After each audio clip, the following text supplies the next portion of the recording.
Nesse vídeo eu quero conversar com você, pobre, maximalista de Bitcoin, e eu trouxe 3 argumentos e eu quero refletir com você aqui por que os pobres não deveriam dar all-in em Bitcoin.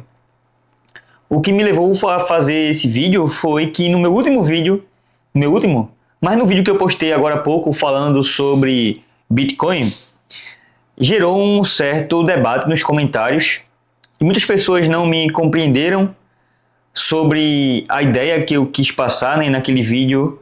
Então eu resolvi fazer um outro vídeo para que a gente converse aqui de maneira um pouco mais profunda do que aquela. Eu trouxe aqui alguns argumentos que eu venho estudando nos últimos dias sobre Bitcoin.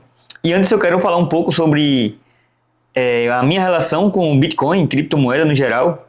Desde 2021 eu estou no mercado cripto, entende? Eu entrei no mercado cripto. Boa parte do meu patrimônio hoje está em cripto.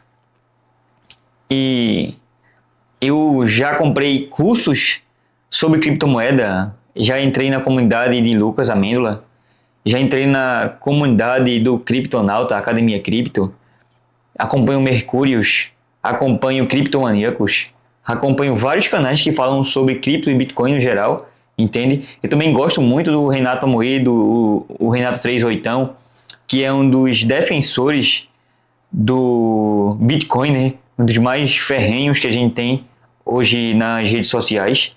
Eu também já baixei o livro, não li o livro, mas eu já li um resumo do livro que é o Bitcoin Red Pill.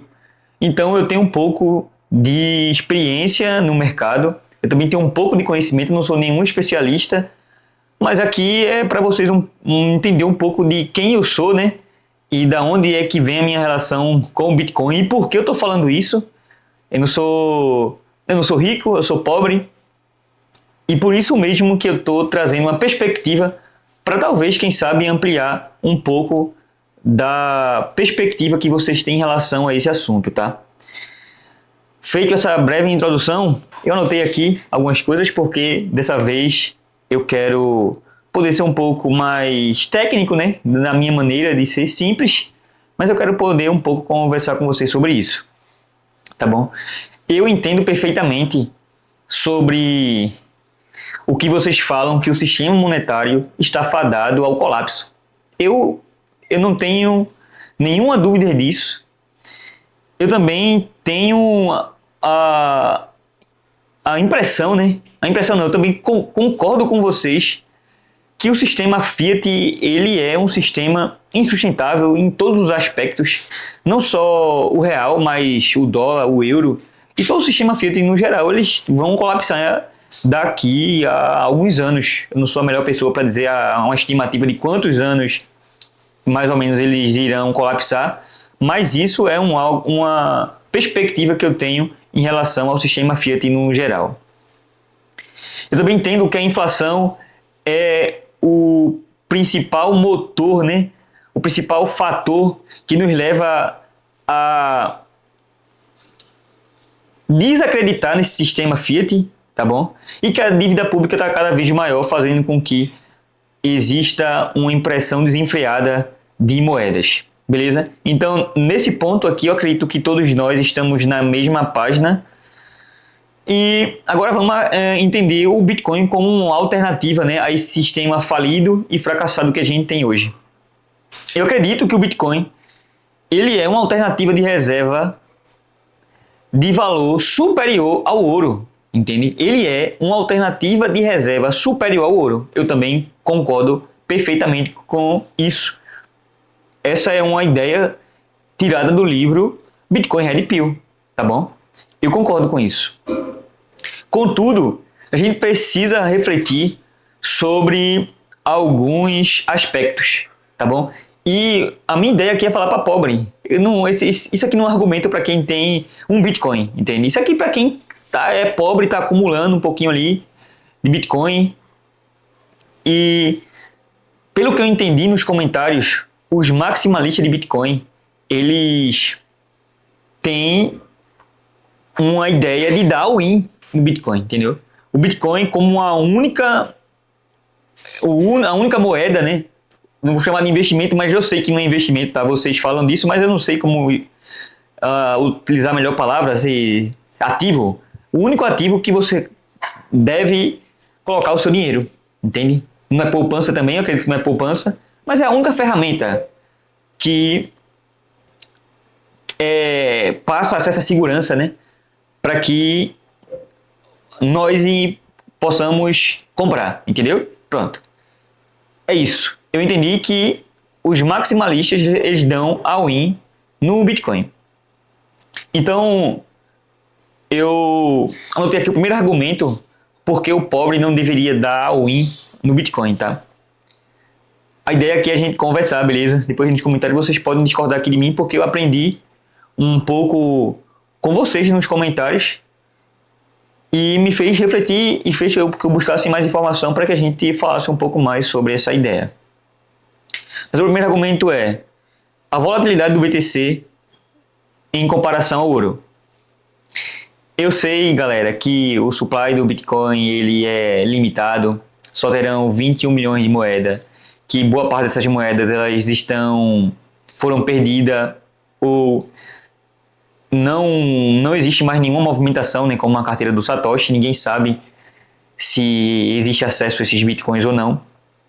Enfim, mas o Bitcoin, como essa alternativa de reserva de valor superior ao ouro, eu ainda acho que é uma alternativa. Por que, Yuri, você está falando isso? Porque quando eu entrei no mercado em 2021, entrei no topo, tá? Bitcoin estava a 69 mil dólares. E na época a inflação estava subindo. E o que é que o Fed faz, né? Ele começa a subir os juros. E no primeiro momento, o Bitcoin estava subindo com o ouro. E a narrativa que surgiu na época entre os influencers, né, os youtubers, que o Bitcoin se tornou uma reserva de valor. Eu sei que ele tem características para isso. E me fez acreditar. Eu investi o dinheiro. E o que aconteceu em seguida? O Bitcoin e todo o mercado de criptoativo caiu. E o contrário, o ouro ele se valorizou no período de inflação e juros altos. Percebe? Apesar do Bitcoin ter características de reserva de valor superior ao ouro, ele ainda não se consolidou como esse ativo, entende? Por mais que você acredite e defenda isso, ele não tem o valor real de reserva, entendeu? Aí, você está dizendo que o Bitcoin não vai ser reserva, não é isso.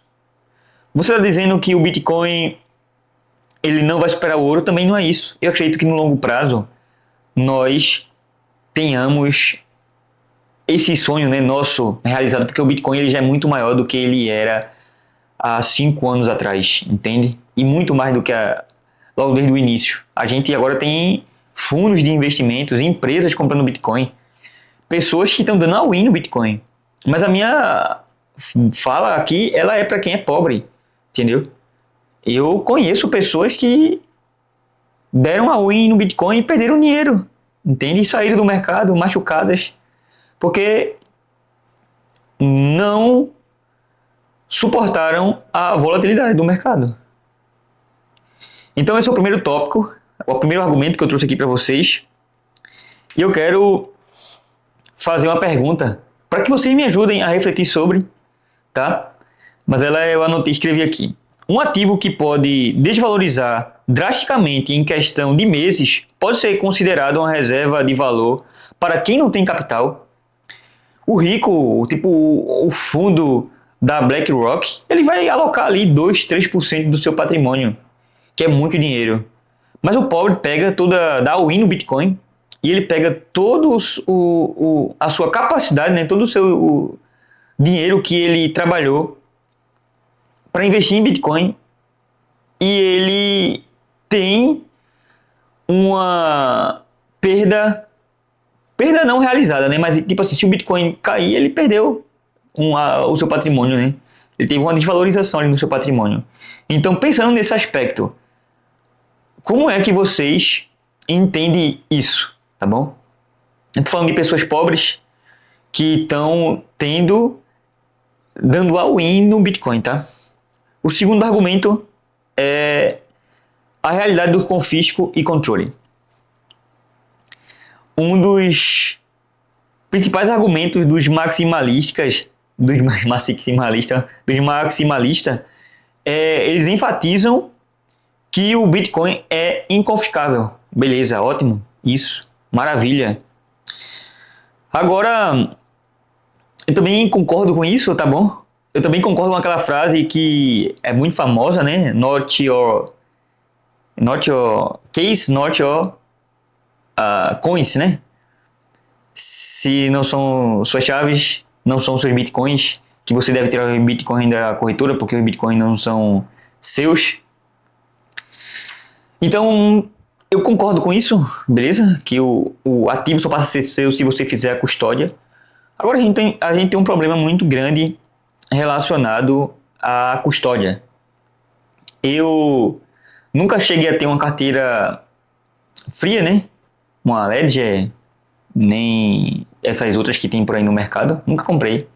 Mas eu já cheguei a ter um patrimônio de mais de 20 mil reais investido em criptomoeda. Eu sempre utilizei MetaMask e deixei a menor parte nas corretoras. Beleza? Mas existe vários casos e não é incomum você não precisa fazer uma pesquisa aprofundada de casos de pessoas que perderam os seus ativos, entende? Colocou na carteira por algum vacilo, né? Não conseguiu fazer a custódia direito. E isso para mim é um ponto de reflexão que muitas pessoas que têm entrado no mercado através do Bitcoin, elas não estão realmente preparadas para fazer a custódia dos seus ativos com segurança. Yuri, isso é falta de conhecimento dessas pessoas. Eu vou dizer que não. Quem lembra que Augusto Bax já foi hackeado, né? Teve fundos da carteira drenada. Quem lembra que Caio Vicentino também teve fundos da carteira drenada? Eu já sofri hacker. Não foi porque eu esqueci a minha palavra-chave. Foi simplesmente no meu computador. 2 vezes em 2021, na época de jogos NFT, sofri um hacker. Eu era inexperiente, né? Beleza. Levou um valor, acho que uns $1.000. E depois de comprar curso e entender um pouco sobre segurança, e eu não ter dado tanta importância para isso, porque eu já estava um pouco mais maduro, hackearam meu computador e levaram os fundos de 3 ou 4 carteiras, entende? E eu estava com carteiras separadas em navegadores diferentes, pensando em que isso iria me proteger. E eu também fui roubado. Se vocês quiserem, eu posso fazer um vídeo aqui explicando como que aconteceu e também liberando aqui os endereços, né, para quem for mais expert nessa área, quiser investigar. Eu investiguei um pouco da carteira do hacker e uma delas tem $600 mil. Cara, um cara me roubou $3 mil e muito rico, sabe? Eu não sei. Eu simplesmente aceitei o prejuízo. Mas isso é um ponto de reflexão que a gente tem que ter. O armazenamento, né? A segurança do armazenamento ali, que geralmente quem é pobre não consegue ter uma carteira física e tem um pouco mais de dificuldade com isso. Yuri, eu tenho várias maneiras que pode passar segurança. Beleza, eu entendo que tem, mas tipo, existem vários pobres que já perderam seus fundos por causa de inexperiência, né? Então é um ponto de reflexão também, porque os pobres não deveriam dar all-in no Bitcoin, beleza? E o terceiro argumento é sobre a aceitação do Bitcoin em tempos de crise. Eu não sei se vocês lembram, vocês ficaram sabendo, mas teve um apagão, né, na Europa, ali na região da Espanha, se não me engano, Portugal e outros países ali da Europa.